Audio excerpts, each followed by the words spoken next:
வாங்க செல்லக்குட்டீஸ்.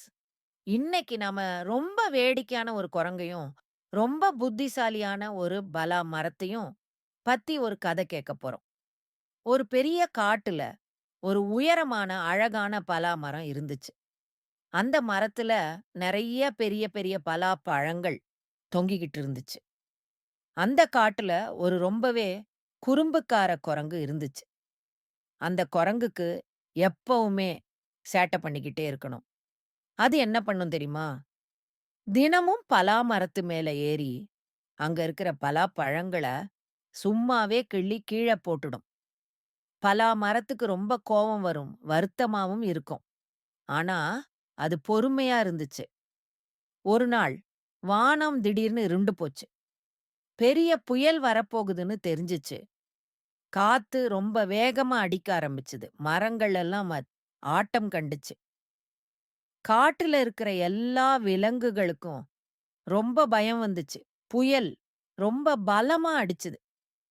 காத்துல மரங்கள் எல்லாம் சாஞ்சு விழுந்துச்சு. சின்ன சின்ன செடிகள் எல்லாம் பறந்து போச்சு. எல்லா விலங்குகளும் எங்க போய் ஒளியறதுன்னு தெரியாம தவிச்சாங்க.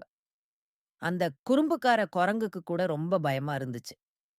அப்போ அந்த ஞானமுள்ள பலா மரம் அசையாம பலமா நின்னுச்சு. அது தன்னோட பெரிய பெரிய கிளைகள நல்லா விரிச்சுச்சு. அதோட இலைகள், மரத்தோட தண்டு எல்லாம் ரொம்ப பலமா இருந்துச்சு.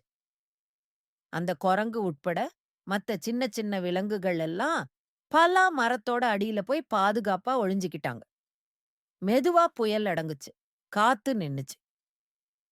அப்பத்தான் எல்லா விலங்குகளுக்கும் தெரிஞ்சுச்சு, பலா மரம் மட்டும் தான் சேதமில்லாம நின்னு இருக்குன்னு. அந்த குறும்புக்கார குரங்குக்கும் ரொம்ப ஆச்சரியமா இருந்துச்சு. அது பலா மரத்த பார்த்து ரொம்ப நன்றி சொல்லுச்சு.